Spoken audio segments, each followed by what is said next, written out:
உன்னத பாட்டு புஸ்தகம் உன்னத பாட்டு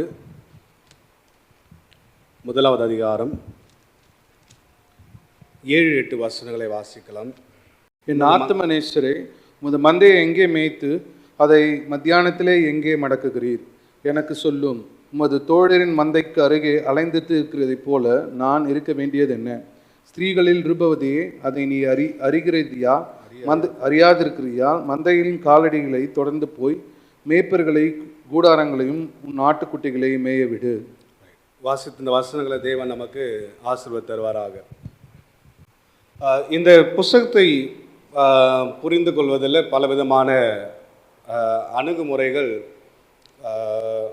பலரால் பயன்படுத்தப்பட்டிருக்கிறது. காரணம் என்ன அப்படின்னு சொன்னால், சிலர் தவிர்க்கக்கூடிய ஒரு புத்தகம், பலர் இதை பயபக்தியோடு ஏற்றுக்கொண்டு படிக்கக்கூடிய ஒரு புத்தகமாக இருக்கிறது. காரணம் என்ன அப்படின்னு சொன்னால், ஒரு புருஷன் மனைவிக்கு இடையே இருக்கக்கூடிய மிக நெருக்கமான பரஸ்பர அன்பை வெளிப்படுத்தும் விதமாக எழுதப்பட்ட ஒரு கவிதை பாடல் வடிவிலான ஒரு புஸ்தகம் தான் எது அப்படின்னு சொன்னால் இந்த உன்னத பாட்டு புஸ்தகம். சரிங்களா? அப்போது இது பாடல் வடிவில் என்ன செய்யுதுன்னா இருக்குது, மாறி மாறி பாடக்கூடிய அந்த வடிவில் என்ன செய்யணும், அந்த கவிதை வடிவில் இந்த புஸ்தகமானது இருக்கிறது. ஆரம்ப கால ரபிகள் இருந்தாங்க இல்லையா, ஆரம்ப கால ரபிகள் இந்த புஸ்தகத்தை இஸ்ரவேலரோடும் தேவனோடும் தொடர்பு படுத்தி இந்த புஸ்தகத்தை என்ன செய்திருக்கிறாங்க அப்படின்னு சொன்னால் வியாக்கியானம் செய்திருக்கிறாங்க. அதற்கு பின் வந்த அநேக பரிசுத்தவான்களும் அப்படியாக கையாண்டிருக்கிறார்கள். என்ன ஒரு வித்தியாசம் அப்படின்னு சொன்னால், சபையையும் கிறிஸ்துவையும் மையப்படுத்தி இவர்கள் இருவருக்கும் இருக்கக்கூடிய அந்த அன்பை வெளிப்படுத்தி எழுதினதை நம்ம பல வரலாற்று அந்த காரியங்களை நம்ம படிக்க முடியும். ஒரு கிறிஸ்துவும் சபையும் என்ற அடிப்படையில் நான் இன்றைக்கு இந்த விஷயத்தை நான் பேசணும்னு சொல்லி நான் விரும்புகிறேன். சூலேமித்தியால் சபையாகவும் நேசரை கிறிஸ்துவாகவும் பாவித்து நம்ம என்ன செய்ய போகிறோம்னா, இன்றைக்கி இந்த பகுதியை நம்ம தியானிக்க போகிறோம். பல நிலையில் வேத வசனம் திருமணங்களில் வாசிக்கும் பொழுது புருஷன் மனைவிக்கு செய்ய வேண்டிய கடமையை செய்யணும், மனைவி தன் புருஷனுக்கு கீழ்ப்படியணும். அந்த பேசேஜை வாசித்தே வரும்பொழுது இறுதியில் நான் சபையை குறித்தும் கிறிஸ்துவை குறித்தும் பேசுகிறேன் அப்படின்னு சொல்கிறார் இல்லையா.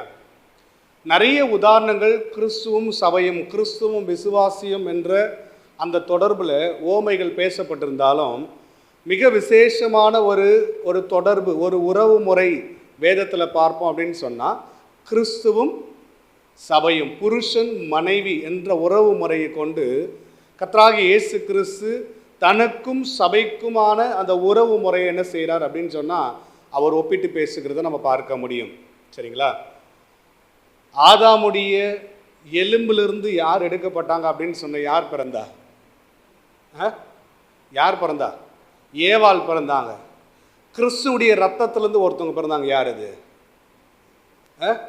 நீங்களும் நானும் தான்.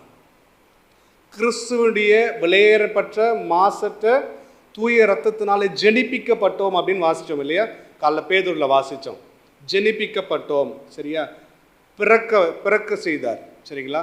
ஒரு புதிய சுபாவத்தை தேவன் என்ன செய்தார்னா நமக்கு கொடுத்தார். நிக்கோதேமுகிட்ட இதையும் பேசுறார் இல்லையா, மறுபடியும் பிறவாவிட்டால் இல்லையா, மறுபடியும் பிறவாவிட்டால் அவன் தேவனுடைய ராஜ்யத்தை என்ன செய்ய மாட்டான், பிரவேசிக்க மாட்டான். அவன் கேட்குறான், ஆண்டவரே இவ்வளோ பெரிய மனுஷன் ஆகிட்டேன், இனி நான் ஒரு தாயினுடைய கருவில் போய் அங்கே இருந்து நான் பிறக்கிறதெல்லாம் சாத்தியம் இல்லை இல்லையா. இயேசு கிறிஸ்து அதுக்கான விளக்கத்தை என்ன செய்கிறாருன்னா கொடுக்குறார்.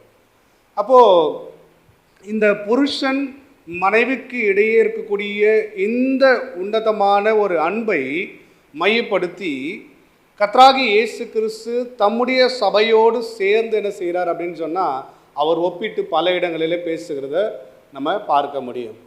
இந்த பகுதியை வாசிக்கும் பொழுது சூலேமித்தியால், சரியா, நான் ஏற்கனவே சொன்னேன், சபையாக பாவித்து தான் இன்றைக்கு நாம் இதை படிக்க இருக்கிறோம். சூலமித்தியால் என்ன செய்கிறாங்க அப்படின்னு சொன்னால், இந்த வாசித்து இந்த வசனங்களில் தன் நேசரை தேடிக்கொண்டிருக்கிறார் இல்லையா? தன் நேசரை தேடுகிறார். தன் அன்புக்குரியவர், தன் அன்பாய் நேசித்தவர் அவரை காணாததுனாலே ஒரு பெரிய ஏக்கத்தோடு என்ன செய்கிறான் அப்படின்னு சொன்னால், அவரை தேடுகிறதை நாம் பார்க்கிறோம் இல்லையா? 7ஆம் வசனம் எப்படி ஆரம்பிக்கிறது? என் ஆத்தும நேசரே இல்லையா? என் ஆத்துமாவுக்கு நெருக்கமானவரே, என் ஆத்துமாவிற்கு இன்பமானவரே, நீர் எங்கே இருக்கிறீர்? இந்த தேடுதல் எதின் அடிப்படையில் இருக்குது அப்படின்னு சொன்னால், அவர் மேல் வைத்த அன்பின் அடிப்படையில் இருக்குது. சரிங்களா? இந்த சூலமித்தியால் இந்த ராஜாவை, இந்த மெய்ப்பனை எந்த அடிப்படையில் தேடுறாங்க அப்படின்னு சொன்னால், அவர் மேல் வைத்த அன்பின் அடிப்படையில் என்ன செய்கிறாங்க? தேடுறாங்க. இன்னைக்கு நிறைய புருஷன்மாரு வேலைக்கு போய் கொஞ்சம் லேட்டாக வந்தால் கூட பரவாயில்ல அப்படின்னு யோசிக்கக்கூடிய குடும்பங்கள் இன்னைக்கு என்ன செய்யுது? உலகத்தில் இருக்குது. எத்தனை பேர் அவ்வளோ அன்பாக எதிர்பார்த்துருக்குறீங்க சொல்லுங்க பார்க்கலாம். எவ்வளோ பேர் அவ்வளோ அன்பாக? பிள்ளைங்களை அமிச்சிட்டிங்கள வெளில, ரைட்டு, பேசலாம். எவ்வளோ பேர், எவ்வளோ சகோதரிகள் தன் புருஷனை இவ்வளோ நேரம் நான் வந்து விட்டு காத்துக்கிட்டு இருக்கிறேன் இல்லையா? அல்லது புருஷன்மார்கள் தன் மனைவியை நான் இவ்வளோ நேரம் இந்த நாளில் நான் என்ன செய்திருக்கிறேன், புரிந்திருக்கிறேன்ற ஏக்கம் இருக்கிறது என்பதை நம்ம யோசித்து பார்க்கணும். அப்போது இதுக்கு அடிப்படையாக இருக்கக்கூடிய ஒரு விஷயம் என்ன அப்படின்னு சொன்னால், இருவருக்கும் இடையே இருக்கக்கூடிய பரஸ்பர அன்பு. சரிங்களா? அப்போது இந்த அம்மாவுடைய தேடுதலுக்கு, இந்த அம்மாவுடைய ஏக்கத்திற்கு, இந்த அம்மா இவ்வளோ வாஞ்சையோடு தன் நேசரை தேடுவதற்கான காரணம் என்ன அப்படின்னு சொன்னால், அவர் மேல் வைத்திருந்த அந்த அன்பின் வெளிப்பாடாக இது இருக்கிறது. சரிங்களா? ஒரு காரணம். ரெண்டாவது காரணத்தை வாசிச்சு அப்படின்னு சொன்னால், இதற்கு முந்தின வசனங்களை வாசிக்கும் பொழுது அவள் தாயின் சகோதரர் மூலமாக என்ன செய்கிறார்? பலவிதமான போராட்டங்களை சந்தித்து கொண்டிருக்கிறாங்க இல்லையா? அங்கே தான் சொல்கிறாங்க, I'm dark but lovely, நான் கருப்பாக இருந்தாலும் எப்படி இருக்கிறேன், அழகாக இருக்கிறேன்னு சொல்லி தன்னுடைய தோற்றத்தை குறித்து பேசுகிறாங்க. இந்த தோற்றத்திற்கான காரணம் என்ன அப்படின்னு சொன்னால், அவள் வெளியில் அங்கே வெயிலினுடைய உஷ்ணத்தில் அவள் விடப்பட்டாள். சரிங்களா? அந்த நாட்களில் இந்த நிறம் மாறக்கூடிய இந்த விஷயம் தெரியுமா, அது ரொம்ப இயல்பானது கிடையாது. வசதி வாய்ந்தவர்கள் வெளியே வந்து என்ன செய்ய மாட்டாங்கன்னா, இப்படிப்பட்ட நிலைக்கு மாற மாட்டாங்க. ஆட்களை வைத்து ஆடுகளை மேய்க்கக்கூடிய பழக்கம் இருந்தது. சரிங்களா? அவ்வளோ எளிமையாக பெண்கள் என்ன செய்ய மாட்டாங்கன்னா வெளியே வரமாட்டாங்க. ஆனால் இவள் அங்கே வெளியே விடப்பட்டதை குறித்து சொல்கிறாங்க. அப்போ தன் சகோதரர்களால் அவள் இப்படிப்பட்ட நிந்தைகளை அனுபவிக்கிறதும் ஒரு காரணமாக என்ன செய்யுன்னா இருக்கிறது. ஆனால் எல்லாவற்றுக்கும் மேலாக இதை எல்லாவற்றையும் சுற்றி பார்க்கும் பொழுது, அவளை சுற்றி நடக்கிற எல்லா விஷயங்களையும் பார்க்கும் பொழுது, அவள் ஆடுகளை அங்கே மந்தை மேய்ப்பவர்களுக்குள்ளே அவள் விட்டு அந்த இடத்துல அவள் இந்த வெயிலினுடைய உஷ்ணத்தினாலே பாதிக்கப்படும் பொழுது தன் அன்பின் நேசரை என்ன செய்கிறாங்கன்னு நினைத்து பார்க்கிறாங்க. தன் அன்பின் நேசரை நினைத்து பார்க்கும் பொழுது அது உத்தமமாய் காணப்படுகிறது. தன் அன்பின் நேசரை அவள் நினைத்து பார்க்கும்பொழுது அவளுக்கு அது ஆறுதலாய்ப்படுகிறது. இதை ஒவ்வொன்றாய் அவள் யோசிக்க அவளுடைய ஏக்கமும் ஆவலும் என்ன செய்யுதுன்னா கூடிக்கொண்டே போகுது. அந்த கூடுதல் என்ன செய்யுது அப்படின்னு சொன்னால், என் ஆத்தும நேசரே நீர் எங்கே இருக்கிறீர்? இந்த தேடுதலுக்கு ஒரு அஸ்திபாரமாக அது அமைகிறது. சரிங்களா? இந்த தேடுதலுக்கு ஒரு அஸ்திபாரமாக அமைகிறது. காலையில் நம்ம சிந்திச்சோம் இல்லையா, ஒரு மர்ச்சன்ட், ஒரு வியாபாரி இருக்கிறாரு, ஒரு விஷயத்தை தேடுறாரு. எதை போயினா, ஒரு விலை உயர்ந்த முத்தை கண்டு இல்லையா, சீக், தேடக்கூடிய ஒரு அனுபவத்தை குறித்து நம்ம அங்கே பார்த்தோம் இல்லையா. நான் இந்த செய்திக்கு அதை தான் பேர் வச்சிருக்கேன், seek the lord with love and loyalty. கர்த்தரை நாம் எந்த அடிப்படையில் நாம் தேடுகிறோம்? கர்த்தரை நாம் எந்த அடிப்படையில் நாம் தேடுகிறோம்? கர்த்தரை தேடணும், உண்மைதான் இல்லையா? வேதம் அதை தான் சொல்லுது, என்னை தேடுறவன் என்ன செய்வான், கண்டடைவான். ஆனால் எப்படி தேடுகிறோம் என்பதை நம்ம என்ன செய்யணும் அப்படின்னு சொன்னால், ஒரு கேள்விக்குறியோடு நம்ம ஆரம்பிக்கணும். இந்த அம்மா ரொம்ப அழகாக சொல்கிறாங்க, என் ஆத்தும நேசர். சரியா? நமக்கு பல சமயத்தில் நம்முடைய நேசர் எப்படி இருக்கு, என் சரீரத்துக்கான நேசராக இருக்கிறார். நான் சொல்கிறது புரியுதுங்களா உங்களுக்கு? என் சரீரத்தில் குறை வரும்பொழுது நான் அவரை தேடுறேன். என் சரீரத்தில் பலவீனம் வரும்பொழுது அவரை தேடுறேன். என் சரீரத்துக்கான தேவைகள், ஏதாவது பண கஷ்டமோ நெருக்கடிகளோ இதெல்லாம் வரும்பொழுது என்ன நடக்குது அப்படின்னு சொன்னால் அவரை தேடுறேன். ஆனால் இந்த அம்மா சொல்கிறாங்க, என் ஆத்தும நேசர் அவளுடைய ஆத்மாவுக்கு இன்பத்தையும் அவளுடைய ஆத்மாவுக்கு இளைப்பாறுதலையும் அவளுடைய ஆத்மாவுக்கு சந்தோஷத்தையும் அவளுடைய ஆத்மாவுக்கு திருப்தியையும் தரக்கூடிய நேசரை என்ன செய்கிறாங்கன்னா தேடிக்கொண்டிருக்கிறாங்க இல்லையா? என் ஆத்ம நேசரே இல்லையா, என் ஆத்ம நேசரே, நீர் எங்கே இருக்கிறீர்? நீர் எங்கே இருக்கிறீர்? உமது மந்தையை நீர் எங்கே மேய்த்து இல்லையா, அதை மத்தியானத்தில் எங்கே மடக்குகிறீர்? மடக்குதல் அப்படின்னு சொன்னால் தண்ணீர் காட்டுவதற்காக என்ன செய்வாங்கன்னா மடக்குதல் அப்படின்ற வார்த்தையை நிறைய இடங்களில் நம்ம பார்க்க முடியும். சரிங்களா? எங்கே மேய்த்து எங்கே அதை என்ன செய்கிறீங்க?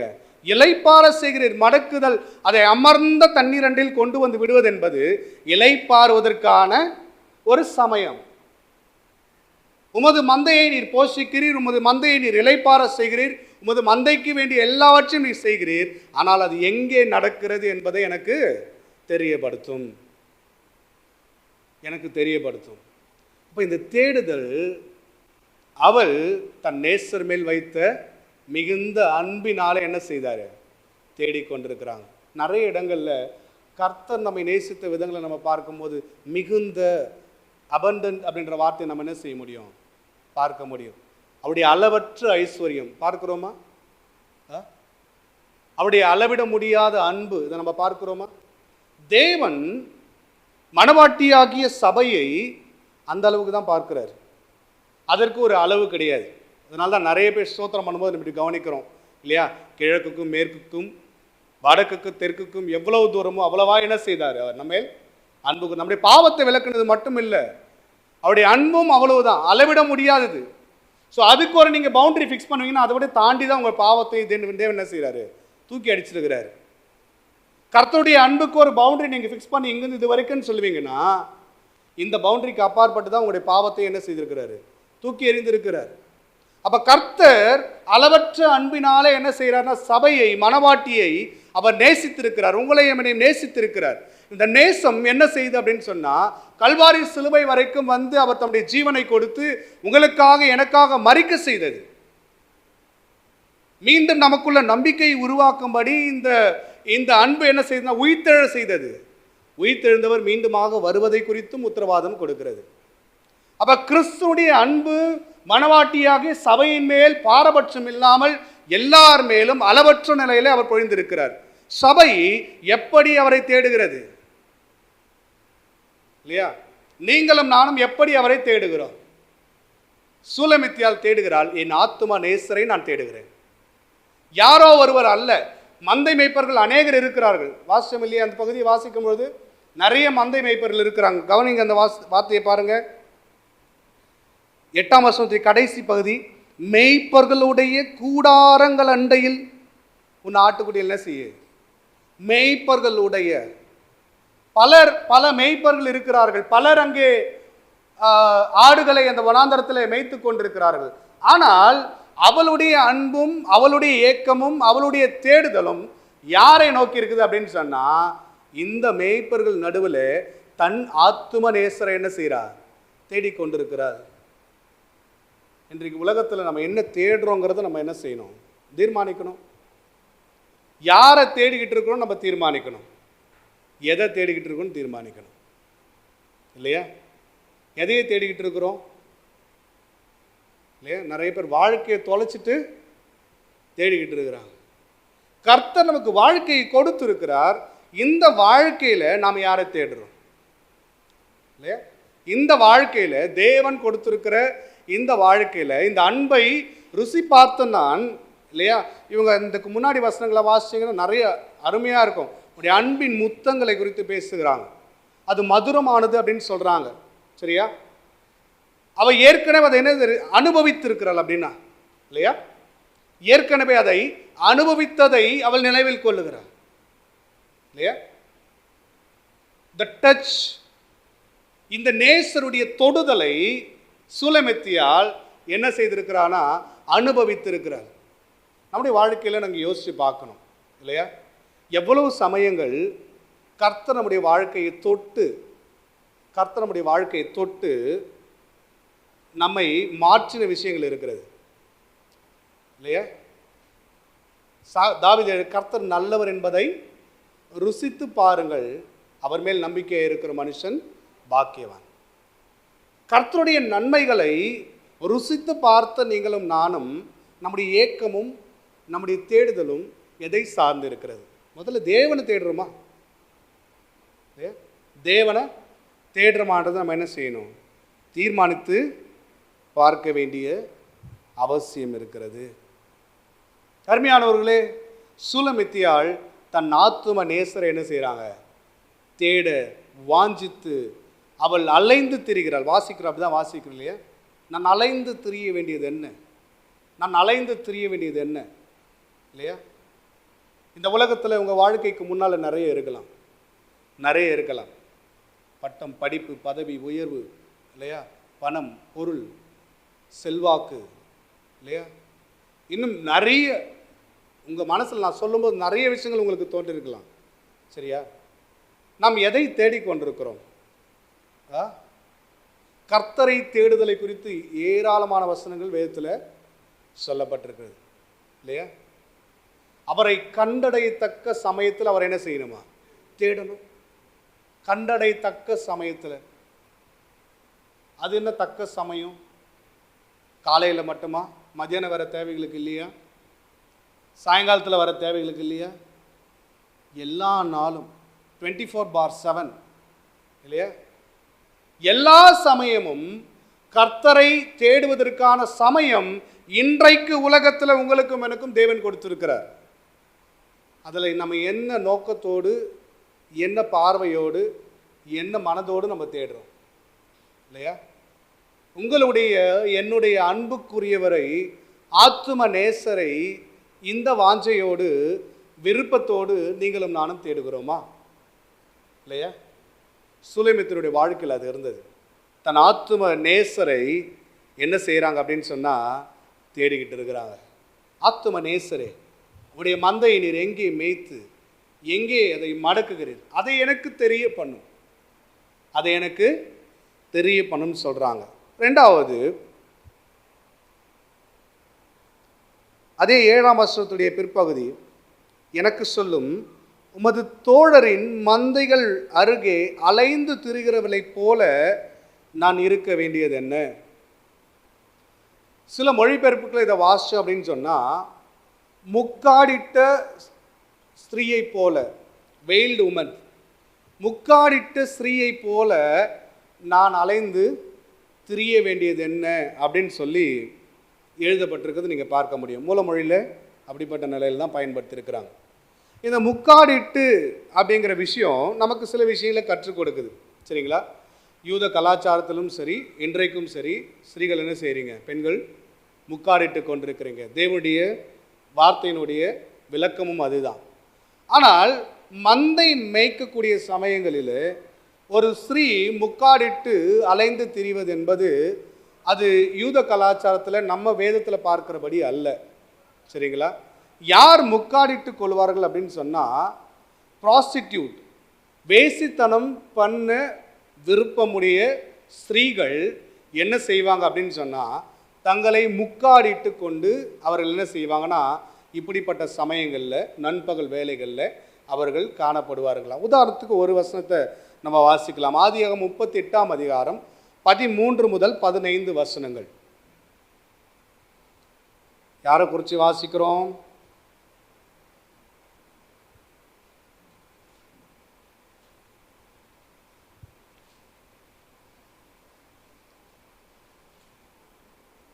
எடுக்கலையா?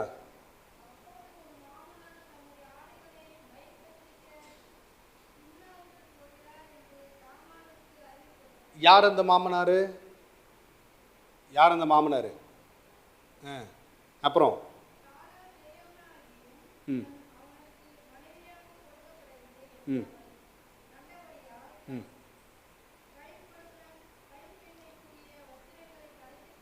ஆ ஆ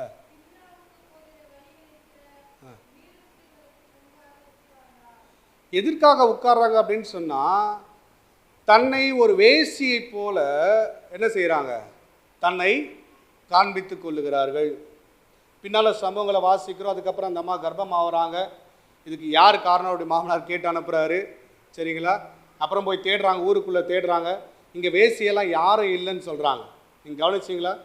அப்போ ஆடு மேய்க்கக்கூடிய சமயங்கள் இந்த இந்த இந்த காலகட்டங்களை நம்ம வாசிக்கும் பொழுது முக்காடிட்டு கொண்டிருக்கக்கூடிய இந்த நிலை எதை வெளிப்படுத்துது அப்படின்னு சொன்னால், வேசிகள் அவர்கள் தங்களை அடையாளப்படுத்தி கொள்வதற்கு ஒரு அடையாளமாக அது காணப்பட்டது. அப்போ என்ன சொல்ல வராங்க அப்படின்னு சொன்னால், இங்கே மேய்ப்பர்கள் நிறைய இருக்கிறாங்க. நான் ஏன் இந்த மேய்ப்பர்கள் நடுவில் முக்காடிட்டு கொண்டிருக்கக்கூடிய ஒரு ஸ்திரீயை போல நான் அலைந்து திரிய வேண்டும்? எனக்கு இன்பமான ஒரு நேசர் இருக்கிறார், ஆனால் அவர் எங்கே இருக்கிறார் தான் எனக்கு தெரியல. என்னுடைய நேசம் யாருக்குரியது அப்படின்னு சொன்னால், அந்த நான் நேசிக்கிற அந்த நேசருக்கு மட்டும்தான், அது வேறு யாருக்கும் உரியது அல்ல. சரிங்களா? இவங்க சொல்கிறாங்க she was lovely, அவள் அழகாக இருந்தாள் அப்படின்னு சொல்கிறாங்க. சரிங்களா? ஆனாலும் அவள் தன்னுடைய நேசருக்காக மட்டுமே தன்னுடைய அழகையும் தன்னுடைய எல்லா நேசத்தையும் அவள் வைத்து கொண்டு தன் நேசரை தேடிக்கொண்டிருக்கிறாள். அவருடைய லாயல்ட்டி, அவருடைய உத்தமம், அவருடைய உண்மையான அந்த குணம் இங்கே நம்ம பார்க்கிறோம் இல்லையா? நான் ஏன் அப்படிப்பட்ட ஒரு நிலையில் இங்கே சுற்றணும்? நான் ஏன் மற்றவங்களே என்னை பார்த்து நீ ஒரு வேசியா என்று கேட்கக்கூடிய அளவுக்கு நான் இருக்கணும்? நான் இப்படிப்பட்ட வார்த்தைகளையும் இப்படிப்பட்ட நிலையிலும் நான் இருக்க வேண்டியது என்ன? அநேக மேய்ப்பர்கள் இந்த இடத்துல இருந்தாலும் என் மேய்ப்பன் யார் என்று எனக்கு தெரியும். அதுதான் அதனுடைய அர்த்தம். இங்கே அநேக மேய்ப்பர்கள் இருக்கிறார்கள், மந்தைகள் இருக்கிறது. சரிங்களா? வேசித்தனம் பண்ணக்கூடிய ஒரு ஸ்திரீக்கு என்ன வேணும்னா, அவளுக்கான ஒரு போர்ஷன் வேணும், அவ்வளவுதான். அப்போ அநேக மந்தைகள் இருக்கிறது, ஆனால் இவள் தன் நேசரை தேடிக்கொண்டிருக்கிறார். நேசரை தேடிக்கொண்டிருக்கிறார். அவருடைய உண்மை குணமும் அவருடைய உத்தம குணத்தையும் நம்ம என்ன செய்யறோம்னா பார்க்க முடிகிறது. வேதத்தில் நிறைய இடங்கள்ல கர்த்தர் வேசிதனத்தை குறித்து பேசினவைகளை நம்ம பார்க்க முடியும். சோரமாய் போன ஸ்திரீகள் அப்படின்னு சொல்லி வார்த்தை யூஸ் பண்ணி பார்த்துருக்க முடியும். விபச்சாரம் என்ற வார்த்தையை வேதத்தில் நம்ம வாசிக்க முடியும். சரிங்களா? சில இடங்களில் லிட்ரலா அவங்க விபச்சாரத்தில் ஈடுபட்டார்கள் இஸ்ரவேலர். தேவன் அவர்களை கடிந்து கொண்டார். ஆனால் பல இடங்களிலே அவருடைய ஆவிக்குரிய வீழ்ச்சியை வேசித்தனமாக என்ன செய்துன்னா வேதம் சித்தரித்து காட்டுகிறது. அவர்கள் வேசிதனம் செய்தார்கள், வேசிதனம் பண்ணினார்கள். அர்த்தம் என்ன? உண்மையாக நேசிக்கப்பட வேண்டியவரை விட்டு மற்றவர்களை தேடக்கூடிய ஒரு நிலை. இஸ்ரவேலுடைய வாழ்க்கையை நீங்கள் யோசிச்சு பாருங்க. இஸ்ரவேலுடைய வாழ்க்கையை யோசிச்சு பாருங்க. எத்தனை சமயங்களில் தேவனை விட்டு பாகாலையும் அஸ்தரோத்தையும் மூளைக்கையும் அவர்கள் சேவித்ததை நம் வேதத்தில் வாசிக்க முடியும். இந்த சமயங்கள்லாம் நீங்கள் வாசிக்கும் பொழுது தேவன் அவர்களை கடிந்து கொள்கிறார். உடைய வேசித்தனம் எப்படிப்பட்டது? ஓசையா தீர்க்கதரிசி புஸ்தகம் இதுக்காகவே எழுதப்பட்டது. இஸ்ரவேலுடைய வேசித்தனத்தை குறித்து எழுதுவதற்காகவே அவர்களுடைய அருவருப்பை எழுதி அவர்களை தேவன் எப்படி நேசிக்கிறார் என்பதை வெளிப்படுத்துவதற்காகவே ஓசையா தீர்க்கதரிசன புஸ்தகம் எழுதப்பட்டது. ஓசையா ஒரு நல்ல மனுஷன், கர்த்தருக்காக உண்மையாய் நின்ற தீர்க்கதரிசி. கர்த்தர் அவனை பார்த்து சொல்றாரு, நீ போய் சோரம் போன ஒரு ஸ்திரீ என்ன செய்ய, நேசித்துக்கொள், அப்படின்னா திருமணம் செய்து கொள் அப்படின்னு சொல்றாரு. அவளை போய் நிச்சயித்து வா இல்லையா? ஓசையா 3ஆம் அதிகாரத்தில் சொல்லுது, அவளை நிச்சயித்த பிறகு நீ எனக்காக காத்திரு, நான் உனக்காக என்ன செய்வேன், காத்திருப்பேன். ஒரு வாக்குறுதியை கொடுக்கிறார், நீ எனக்காக காத்திரு, நான் உன்னை நேசிக்கிறேன். உடைய பழைய பாவத்தை அல்ல, உன்னுடைய பழைய பாவத்தை அல்ல நான் மறந்து விடுகிறேன், அதை நான் மன்னித்து விடுகிறேன், உன்னை நேசிக்கிறேன், நீ எனக்காக காத்திரு, நான் உனக்காக என்ன செய்வேன், காத்திருப்பேன். ஆனால் இஸ்ரவேலரோ சோரம் போனார்கள். வேதத்தில் வாசிக்கிறோம், இஸ்ரவேலரோ சோரம் போனார்கள். தேவன் அவர்கள் என்ன செய்தார், கடிந்து கொண்டார். தேவன் அவர்களை கடிந்து கொண்டார். அவருடைய ஆவிக்குரிய வீழ்ச்சி, ஆவிக்குரிய நிலையில அவர்கள் தோற்று போன விதங்கள், தேவனை விட்டு தேவன் அல்லாதவைகளுக்கு முக்கியத்துவம் கொடுத்தவைகள், இதெல்லாம் வேசிதனமாக பார்க்கப்படுகிறது. வேசிதனமாக பார்க்கப்படுகிறது. இந்த வேசித்தனம் என்ற வார்த்தையினுடைய ஏறக்குறைய அதே அர்த்தம் தான் விபச்சாரம் என்ற வார்த்தைக்கும் வேதத்தில் பயன்படுத்தப்பட்டிருக்கு இல்லையா? ஆண்டவராக இயேசு கிறிஸ்து வந்து கேட்குறாங்க, பரிசேல் சரிசேல் நியாயப்பிரமாணத்தில் மோசே சொல்லியிருக்கிறார் எங்களுக்கு தள்ளுதல் சீட்டை கொடுத்து தள்ளி விடலாம் என்று சொல்லி. இப்போ ஆண்டவராக இயேசு கிறிஸ்து அவருக்கு சொல்றாரு, விபச்சார முகாந்திரத்தினால் ஒழிய வேற எந்த ஒரு காரணத்தில் பிரிந்து, அது கூட உங்க விருப்பத்தினால தான், அதுவும் எனக்கு விருப்பம் இல்லைன்னு சொல்லிட்டாரு. ஏன் தெரியுமா அதை சொன்னாரு? தேவன் அந்த அளவுக்கு தம்முடைய ஜனங்களை நேசித்தார். அவங்களுக்கு தான் சொல்றாரு, உங்க விருப்பத்தினால தான் அதுவும் எழுதி கொடுத்தாருப்பா, என்னுடைய விருப்பம் இல்லை. அப்படின்னா என்ன அர்த்தம்? என்னுடைய விருப்பம் இல்லை. தேவன் அவ்வளவு அருவருப்பானவர்களும் கரைப்படிந்தவர்களை உங்களையும் என்னையும் தேவன் என்ன செய்திருக்கிறாரு? நேசித்திருக்கிறார். என்னுடைய வாழ்க்கையில் உண்மை இருக்கிறதா? இந்த நேசரை குறித்து தேடும் பொழுது என்னுடைய வாழ்க்கையில் உண்மை இருக்குதா? பாருங்க, அன்பு தான் உண்மைத்துவத்தை கொண்டு வரும். Love brings loyalty. இந்த உண்மையான அன்பு இல்லாமல் லாயல்டி, உண்மைத்துவத்தை என்ன செய்ய முடியாது? பார்க்கவே முடியாது. உலகத்திலையும் சரி, சபைக்குள்ளேயும் சரி. உண்மையான தெய்வீக அன்பு ஒரு மனுஷனுடைய வாழ்க்கையில செயல்படாத வரைக்கும் உண்மைத்துவத்தை என்ன செய்ய முடியாது? பார்க்க முடியாது. கர்த்தர் எத்தனை சமயத்தில் கேட்கிறாரு? நான் உண்மை உள்ளவர் இல்லையா? அவருடைய உண்மைத்தன்மை, அவருடைய உண்மைத்தன்மையில் அவர் மாறுகிறதே இல்லை. ஆனால் நம்முடைய உண்மைத்தன்மை எப்படி இருக்குது நம்ம யோசிக்கணும் இல்லையா? வேதம் அதுக்கு தான் நம்ம கையில் கொடுக்கப்பட்டிருக்குது. இதை வாசிக்கும் பொழுது நம்முடைய எண்ணங்கள் எப்படி இருக்குது, நம்முடைய யோசனைகள் எப்படி இருக்குது, கர்த்தரை குறித்தான பார்வை எப்படி இருக்குது, கடவுளுக்குள்ளே என்னுடைய வாழ்க்கை எப்படி இருக்குது, இதெல்லாம் யோசித்து பார்க்கவே வேண்டிய அவசியம் இருக்குது இல்லையா? சூலமித்தியாள் தன் நேசரை தேடுகிறாள். எப்படி அப்படின்னு சொன்னா, அன்பின் அடிப்படையில் மட்டுமல்ல, உண்மையின் அடிப்படையிலும், அவளுக்கு இருந்த உண்மையின் அடிப்படையிலும் என்ன செய்யறாங்க அப்படின்னு சொன்னா தேடுறாங்க. நேசரிடத்திலிருந்து ஒரு பதில் வருது. என்ன பதில்? வாசிக்கிறோம் அதை 8ஆம் வசனத்துல. 8ஆம் வசனத்துல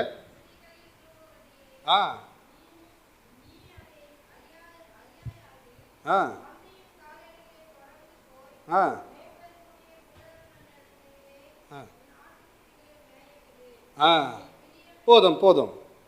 இப்போ இந்த நேசர் எப்படி அழைக்கிறார் பாருங்களேன்.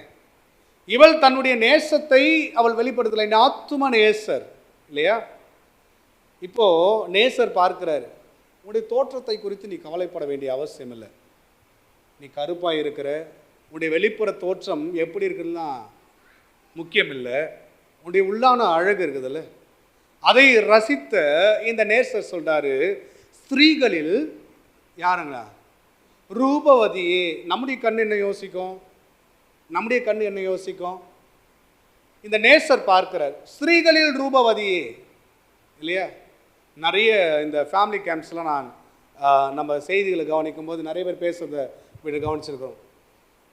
நான் இந்த உலகத்திலேயே மிகவும் அழகான, அறிவான, சிறந்த ஒரு பெண்ணை கல்யாணம் செஞ்சிருக்கிறேன் அப்படின்னு சொல்லியிருக்கிறாங்க.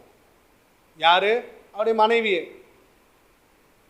யோசிச்சு பாருங்க, உலகத்தில் இருக்கிற எல்லா பெண்களையும் ஒன்றா நிற்க வச்சு நம்ம கண்ணால் பார்த்து உலகத்திலேயே சிறந்த பெண்ணை தான் நான் கல்யாணம் பண்ணியிருக்கிறேன் அப்படின்னு சொன்னோம்னா மற்றவங்க என்ன நினைப்பாங்க? ஆனால் நேசருக்கு அவருடைய அன்பு என்ன செய்யுது அப்படின்னு சொன்னால், இந்த உலகத்திலேயே நீ தான் அழகானவன், இந்த உலகத்திலேயே நீ தான் அழகானவள், நீ தான் எனக்கு பிரியமானவள், உன்னைய நான் நேசிக்கிறேன் இல்லையா? உன்னைய நான் நேசிக்கிறேன், உன்மேல் நான் அன்பாக இருக்கிறேன், உன்னை நான் எல்லா விதத்திலும் இல்லையா, எல்லா விதத்திலும் உன்னை நான் பார்க்க ஆவலாக இருக்கிறேன். அதுக்கான வழியை சொல்கிறார். அதற்கான வழியை அவர் சொல்கிறார். ஸ்ரீகளில் ரூபவதியே, நீ என்னை தேடுறது உண்மைதா? உன்னுடைய அன்பையும் உன்னுடைய உத்தமத்தையும் நான் பார்க்கிறேன் இல்லையா? போவாஸ் சொன்னார் ரூத்தை பார்த்து, அவளுடைய புருஷன் இறந்த பிறகு அவங்க என்னவா செய்கிறாங்க? விடுதலை பிரமாணத்தின்படி விடுதலை அடைகிறாங்க. வேற யாரை வேணாலும் அவங்க என்ன செய்யலாம், திருமணம் செய்திருக்கலாம். போவாஸ் ஒரு வார்த்தை சொல்வார், நீ இந்த உலகத்தின் வாலிபர் பின்னால் போகாமல் நீங்கள் வந்தது உன் உத்தம குணத்தை காண்பிக்கிறது. அதனால தாங்க ஒரு பக்தி உள்ள சந்ததி வந்துச்சு. அவருடைய உத்தம குணம் ஒரு பக்தி உள்ள சந்ததி பெறுவதற்கு ஒரு வழியாக இருந்தது இல்லையா? அப்போ இந்த நேசர் இந்த ஸ்ரீனிடத்துல பார்க்கிறார், அவருடைய அன்பை மட்டுமல்ல அவளுடைய உத்தம குணத்தையும் பார்க்கிறார். உத்தம குணத்தையும் பார்க்கிறார். பார்த்து சொல்றாரு, அவரை கண்டடையக்கூடிய வழியை நீ என்ன செய், you follow the food steps.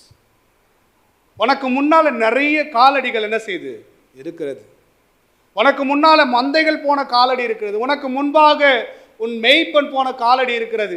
இதை பார்த்து நீ என்ன செய்ய, நான் எங்க இருக்கிறேன்னு கண்டுகொள்ள அப்படின்னு சொல்றார். உங்கள் நேசரை நீங்கள் தேடலாம். அன்பு இருக்க வேண்டும், அதில் உத்தமம் இருக்க வேண்டும், லாயல்ட்டி இருக்கணும், உண்மை இருக்கணும். அதோடு கூட சேர்ந்து நீங்கள் அவரை தேடுவதற்கான வழிகள் இருக்கிறது. கர்த்தர் அதற்கான பாதைகள் என்ன செய்திருக்கிறாரா, விட்டு போயிருக்கிறார். அவருடைய 3 வருஷ வாழ்க்கை, இந்த உலகத்தில் அவர் நமக்காக வாழ்ந்த வாழ்க்கையினுடைய இந்த அடிச்சுவடுகள் நமக்கு முன்பாக இருக்கிறது இல்லையா? தாவீது எழுதுறார், செங்கடல் நடுவில் இஸ்ரவேலர் கடந்து போகும்போது கர்த்தருடைய காலடிகள் தென்பட்டதுன்னு எழுதுறாரு. எங்க இவ்வளோ ஜனத்து நடுவில் கர்த்தருடைய காலடி தெரிஞ்சுச்சா? தாவீது எழுதுறாருங்க, காலடிகள் தென்பட்டது. போனவங்க 6 லட்சம் புருஷர் மட்டுமல்ல, அதோடு கூட சேர்ந்து ஸ்திரீகளும் பிள்ளைகளும் போனவர்கள் மட்டுமல்ல, தேவனுடைய காலடிகள் அங்கே தென்பட்டது. அப்படின்னா என்ன அர்த்தம்? மந்தைகள் மட்டுமல்ல, இந்த மந்தைகளும் யாருடைய காலடி மேல் நடந்து போயிருக்கு தெரியுமா? நேசருடைய மெய்ப்பனுடைய காலடி மேல் நடந்து போயிருக்குது. அந்நாட்கள் அரசர்கள் மெய்ப்பர்களாக சித்தரிக்கப்பட்டிருக்கிறாங்க. சரிங்களா? கர்த்தராகிய இயேசு கிறிஸ்து சொல்றார், நானே நல்ல மெய்ப்பன் இல்லையா? மெய்ப்பனாக மந்தைகளை இதுவரைக்கும் நமக்கு முன்னால கடந்து போனவர்களை யோசிச்சு பாருங்க, அவர்கள் நடந்து போன விதங்களை இல்லையா? அதனால்தான் புதிய ஏற்பாட்டில் வாசிக்கிறோம், இத்தனை திரளான சாட்சிகள் நம்மை சூழ்ந்து கொண்டிருக்கிற இந்த காலடிகள்லாம் நமக்கு முன்பாக இருக்கிறது. கர்த்தர் நடந்து போன காலடி தடம் இருக்கிறது. அவரை பின்பற்றி போன அநேக பரிசுத்தவானுடைய காலடி தடங்கள் இருக்கிறது இல்லையா? அதை வெளிப்படுத்துகிற கர்த்தருடைய வசனம் இன்றைக்கும் நம்முடைய கையில் என்ன செய்து இருக்கிறது. இதையே பின்தொடர்ந்து போனா நீங்க யாரை சேர முடியும்? உங்கள் நேசரை கண்டுபிடிக்க முடியும். உங்கள் ஆத்தும நேசரை நீங்கள் கண்டுபிடிக்க முடியும் இல்லையா? ஆத்தும நேசரை கண்டுபிடிக்க முடியும். சூலமித்தியால் கண்டுபிடித்தாள். சூலமித்தியால் கண்டுபிடித்தாள். 2ஆம் அதிகாரத்தில் வாசிக்கிறோம், கிச்சிலி மரத்தினுடைய நிழல் எப்படி இருக்கிறதோ என் நேசனுடைய அரவணைப்பு எப்படி இருக்குது, அப்படியா இருக்குது. அதன் நிழலிலே நான் இளைப்பாறுகிறேன், தங்குகிறேன். அதனுடைய கனி என் வாய்க்கு மதுரமாக இருக்கிறது. எவ்வளோ அழகாக பாடுறாங்க பாருங்களேன் இல்லையா? 3ஆவது வசனம், காட்டு மரங்களுக்குள்ளே கிச்சிலி மரம் எப்படி இருக்கிறதோ அப்படியே குமாரர்களுக்குள்ளே என் நேசர் இருக்கிறார். எவ்வளோ பேர் இருக்கலாம் இந்த உலகத்தில் நம்மை நேசிக்கிறேன் என்று சொல்லுகிறவர்கள், இல்லைன்னா உங்களை நான் நேசிப்பேன்னு சொல்லி வாக்குறுதி கொடுக்குறவங்க, அல்லது நம்முடைய பார்வையில் இந்த உலகத்தில் சிறப்பாய் தோன்றுகிற அநேகர் இருக்கலாம். ஆனால் அவர்களுக்குள்ளே உங்கள் நேசர், என் நேசர் நமக்கு விசேஷமானவராக இருக்க வேண்டும். நமக்கு விசேஷமானவராக இருக்க வேண்டும். இருக்கும் பட்சத்தில் என்ன இருக்குது தெரியுமா? இனி அந்த நிழலில் சூரியனுடைய ஒளி அவளை தாக்கப் போவதில்லை. அங்கே பாதுகாப்பு இருக்கிறது, அங்கே நிழல் இருக்கிறது, நிழலில் இளைப்பாறுதல் இருக்கிறது. அந்த மரத்தினுடைய கனி அவளை திருப்திப்படுத்துகிறது. அந்த மரத்தினுடைய கனி அவளை திருப்திப்படுத்துகிறது. திருப்தி அவளுடைய வாழ்க்கையில் அவள் அலைந்து திரிந்ததெல்லாம் மறந்து அவளுடைய வாழ்க்கையில் சந்தோஷத்தை நிறைவாய் கொண்டு வந்தது. நிறைய பிரச்சனையே இங்கே அதுதான். நம்ம தேவனை தேடுறோம், ஆத்தும நேசரை தேடுறோமான்றது கேள்வி. சரீரத்துக்கான நேசரை நம்ம என்ன செய்கிறோம், தேடிக்கிட்டு இருக்கிறோம். நிறைய உதாரணங்களை பிடிச்சிக்கிறோம். நீங்கள் இந்த நாமத்தினால கேட்டால் அதை கொடுப்பீங்க, அந்த நாமத்தினால கொடுத்தா கேட்டால் இதை கொடுப்பீங்க. நிறைய வேத வசனங்களை நமக்கு சார்பாக எடுத்துக்கிறோம் இல்லையா? நமக்கு சார்பாக எடுத்துக்கிறோம். நிறைய சமயத்தில் ஜபத்திலையும் சுயநலவாதி தான். நிறைய சமயங்களில் ஜபத்தில் நம்ம யார் தான்? சுயநலவாதி தான், செல்ஃபிஷ். இது அது இது நிறைய லிஸ்ட் பெருசாகினே இருக்குது இல்லையா? என்னுடைய ஆத்தும நேசரை நம்ம தேடுறோமா? ஆத்தும நேசரை தேடும் பொழுது அதில் அன்பு இருக்கும் இல்லையா? அதில் உண்மை இருக்கும். கண்டடையக்கூடிய வழியை கர்த்தர் அதில் காண்பித்திருக்கிறார். இதெல்லாம் அப்படியே ஃபாலோ பண்ண போகும்போது ஒரு விஷயம் நடக்குது. நேசரை என்ன செய்கிறோம்? கண்டடைகிறோம். இந்த கண்டடைதல், நேசரை கண்டடையக்கூடிய இந்த நிகழ்வு நம்முடைய வாழ்க்கையில் பெரிய மாற்றங்களை கொண்டு வருது. இதற்கு முன்பாக இருந்த எந்த ஒரு விஷயமும் என்னை பாதிக்க போகிறது இல்லை. எனக்கான பாதுகாப்பு அதில் வந்து விடுகிறது, எனக்கான திருப்தி அதில் வந்துகிறது, எனக்கான சந்தோஷம் அதில் கிடைக்கிறது, எனக்கான சமாதானம் அதில் கிடைக்கிறது, எனக்கான எல்லா விதமான நன்மைகளும் ஆசீர்வாதங்களும் அதன் மூலமாக என்ன செய்யுது? கிடைக்கிறது. ரூத் போவாசனத்தில் போனதுக்கு அப்புறம் எதை குறித்து கவலைப்பட்டாங்க நீங்கள் யோசிக்கிறீங்களா? சிந்தி சிதறி கிடக்கிறதுக்காக தேடிட்டு தான் போனாங்க. ஆனால் பின்னால் அந்த இடத்துக்கெல்லாம் அவங்க தான் எஜமானி. அந்த இடத்துக்கெல்லாம் அவங்க தான் எஜமானி இல்லையா? அந்த இடத்துக்குரியவளாக மாறி போனா. அது வரைக்கும் எந்த வேலைக்காரரோடு வேலைக்காரியாக அவள் கோதுமை மணிகளை பொறுக்கி கொண்டு இருந்தாங்களோ அவங்களுக்கெல்லாம் மேலே யாராக இருக்கிறாங்க? எஜமானியாக அமர்த்தப்பட்டாங்க. உண்மைத்துவம் ரொம்ப முக்கியங்க. அன்பு எந்த தரத்தில் இருக்குன்னு ரொம்ப முக்கியம். ஒரு உதாரணத்தை மட்டும் சொல்லி 2-3 நிமிஷத்தில் முடிக்கிறேன். திருப்பிக்கலாம். Revelation chapter 2 verse 14 and 20. வெளிப்படுத்தல் விசேஷம் 2வது அதிகாரம் 14வது வசனமும் 20வது வசனம் 2 சபைகளை குறித்து வாசிக்கிறோம். ஒன்று எபேசு சபை, 2வது தியத்ரா சபை. ஆகிலும் சில காரியங்களை குறித்து உன் பேரில் எனக்கு குறைவுண்டு. விக்கிரங்களுக்கு படைத்தவைகளை புசிப்பதற்கு வேசிதனம் பண்ணுவதற்கும் ஏதுவான இடரலை இஸ்ரவேல் புத்திரர் முன்பாக போடும்படி பாலாக் என்பவனுடைய போதனை செய்த பிலியாமனுடைய போதகத்தை கை கொள்ளுகிறவர்கள் உன்னிடத்தில் உண்டு. 20வது வசனம். 20. ஆகிலும் உன் பேரில் எனக்கு ஒரு குறை உண்டு. ஏனெனில் தன்னை தீர்க்கதரிசி என்று சொல்லுகிற ஏசபேல் என்னும் ஸ்திரீயானவள் என்னுடைய ஊழியக்காரர் வேசிதனம் பண்ணவும் விக்கிரங்களுக்கு படைத்தவைகளை புசிக்கவும் அவளுக்கு போதித்து அவளை வஞ்சிக்கும்படி நீ அவர்களுக்கு இடம் கொடுக்கிறாய். 2 சபையிலும் கர்த்தர் 2 விஷயத்தை என்ன செய்யறாருன்னா மேற்கோள் காட்டுறாரு. ஒற்றுமை என்னன்னா வேசித்தனத்தை குறித்து 2 வசனத்திலும் பேசுறாரு. இந்த எபேசு சபை குறித்து பேசும்பொழுது ஆண்டவர் அவருடைய அன்பை குறித்து கேள்வி எழுப்புறார். their love, அவருடைய அன்பை குறித்து இல்லையா? உன் பேரில் எனக்கு ஒரு குறை உண்டு. என்ன அப்படின்னு சொன்னா, அன்பு உன்னிடத்தில் என்ன இல்லை, குறைந்து போயிருக்கிறது, தனிந்து போயிருக்கிறது. ஆதியில ஒரு அன்பு இருந்தது இல்லையா? ஒரு புருஷன் மனைவி புதிதாக திருமண பந்தத்துக்குள்ள வரும்பொழுது இருந்த அந்த அன்பு இருக்குது இல்லையா? நாளடைவில் அது என்ன செய்யக்கூடாது, குறைந்து போகக்கூடாது. அந்த அன்பை கர்த்தராகிய தேவன் என்ன செய்யறாருன்னா இந்த சபையில் எதிர்பார்க்கிறார். ஆதியிலே கொண்டிருந்த அந்த அன்பை நீ என்ன செஞ்சிட்ட, விட்டுட்ட. 2வது தியத்ரா சபை குறித்து எழுதும்போது அங்கே இன்னும் விளக்கமாக எழுதுறாரு. வேசித்தனம், லாயல்ட்டி, அவருடைய உண்மைத்துவத்தை கேள்வி எழுப்பி எழுதுறாரு. எதையே பிரசங்கிச்சுட்டு இருக்கிற, எதையே செஞ்சிட்டு இருக்கிற இல்லையா? 2 சபைகளை கர்த்தர் 2 விஷயங்களை கொண்டு கண்டிக்கிறார். ஒன்று அன்பு, 2வது அவருடைய உண்மைத்தன்மை. தேவனை விட்டு அவர்கள் செய்த இந்த தவறான செயல்கள், தேவனை விட்டு அவர்கள் செய்த இந்த தவறான செயல்களை தேவன் கண்டித்து அதிலிருந்து மனம் மாறும்படி என்ன செய்கிறாரு, அறிவுறுத்துகிறார். எதன் அடிப்படையில்? வசனத்தின் அடிப்படையில். சுலமித்தியாலை மீண்டுமாக நம்ம நினைவூட்டுவோம் இல்லையா? நம்முடைய வாழ்க்கையில் தேவனை தேடணும். Seek the lord. ரொம்ப முக்கியமான ஒரு விஷயம். கர்த்தரை தேட வேண்டிய அவசியம் இருக்குது. ஆனால் சூலைமத்தியோட வாழ்க்கையில் அந்த நேசர் அவளுக்கு ஆத்தும நேசராக இருந்தார். அவருடைய அன்பை நினைத்து பார்க்கிறார்.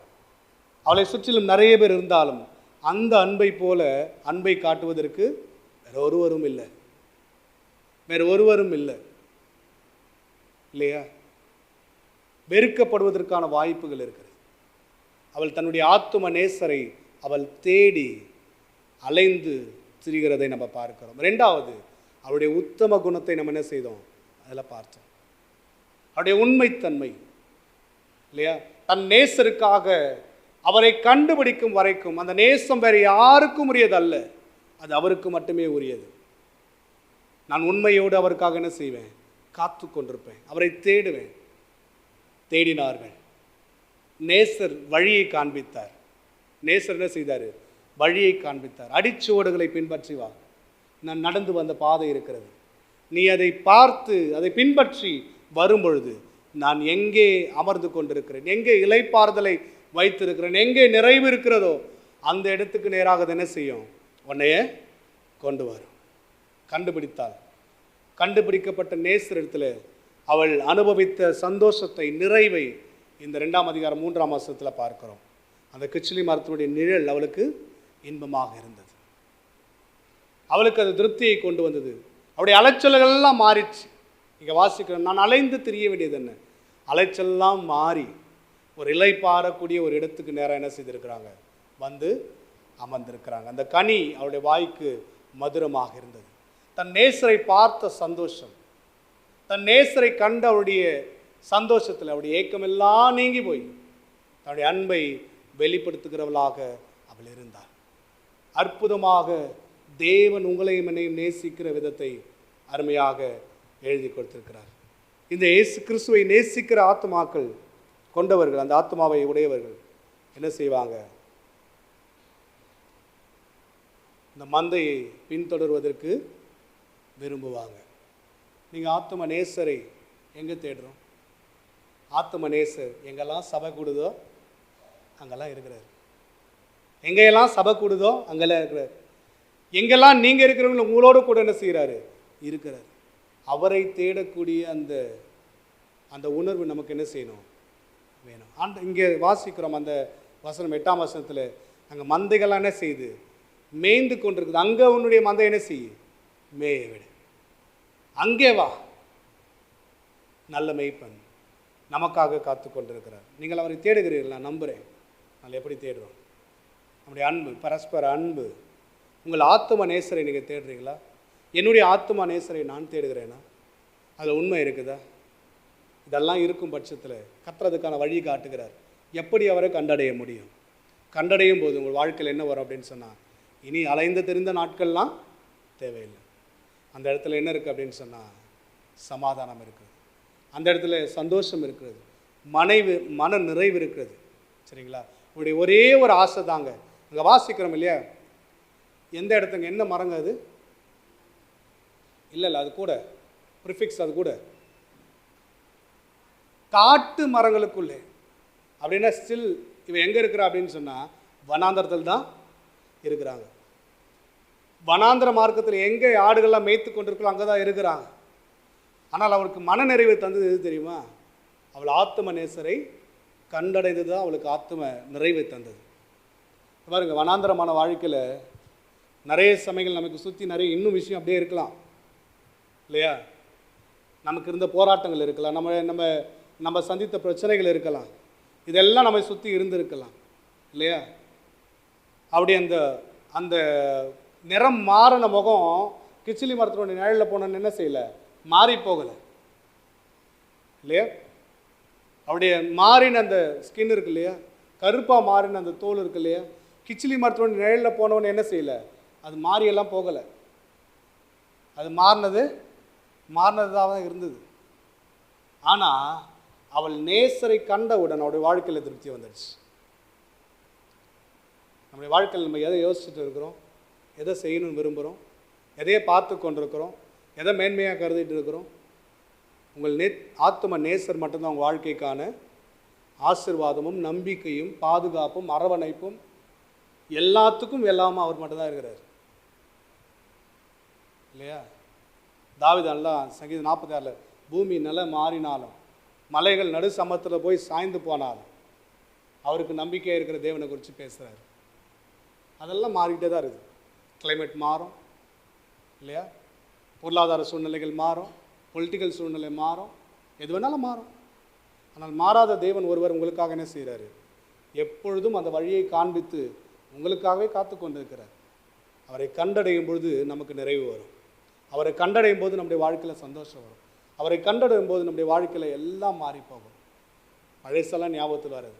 இனி மிச்சம் இருக்குது என் வாழ்க்கையில் தெரியுமா? சந்தோஷமும் சமாதானமும் திருப்தியும் பாதுகாப்பும் உங்களுக்கு என்ன இருக்குது? நிச்சயம் இருக்கிறது என்பதை இந்த பகுதி நமக்கு வெளிப்படுத்துகிறது.